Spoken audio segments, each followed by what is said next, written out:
You gave Brock Shady here, Chris Brockman, a little high five with the Cam Newton signing. You liked that. Tell us why you liked that. I was surprised by it. I thought he looked a sham of himself or a shell of himself late in the year. To see him come back, that surprised me a little bit. Why was that a good signing for you? Well, first of all, it's the return on investment. So, number one, before COVID hit, he was looking great. I mean, people were like there were look, Patriots fans can be hilarious, and they were like, he's going to be the MVP, like after week 2.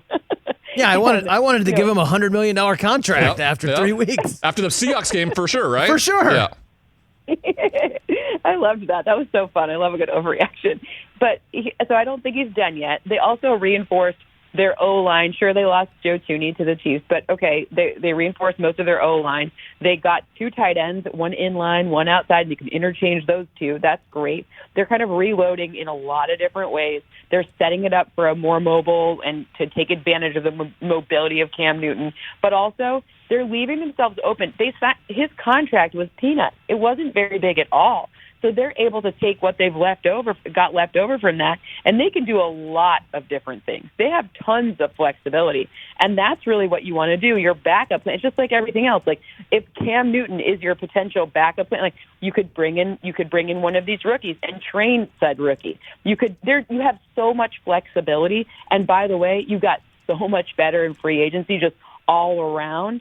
So you're really like, it's just kind of nothing but upside. And by the way, I was looking on the powers that be, because, Rich and I like to talk about things like that. The powers that be. Where are we getting these numbers? I don't know, but Rich and I love it, and it's Rich's show, so we got to say, right now, some people don't think the Patriots will make the playoffs. And I say, what? I think you should go tell those people that that's not true. And you should tell them, the same way we tell them on game day morning.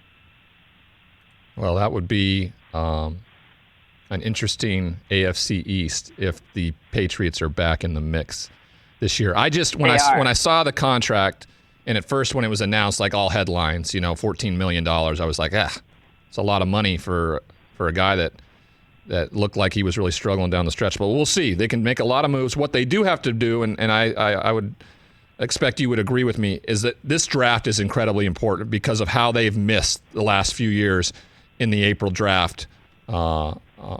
With players like N'Keal Harry and the 2 tight ends they drafted a year ago because they had to go out and get 2 tight ends in free agency this year. See, I would say that what they've done this year more than ever, there's so much uncertainty with the draft because you don't know what you're getting from these players. Right. You didn't have a regular season last year. Many of what we believe are the consensus top players didn't even play last season. They opted out.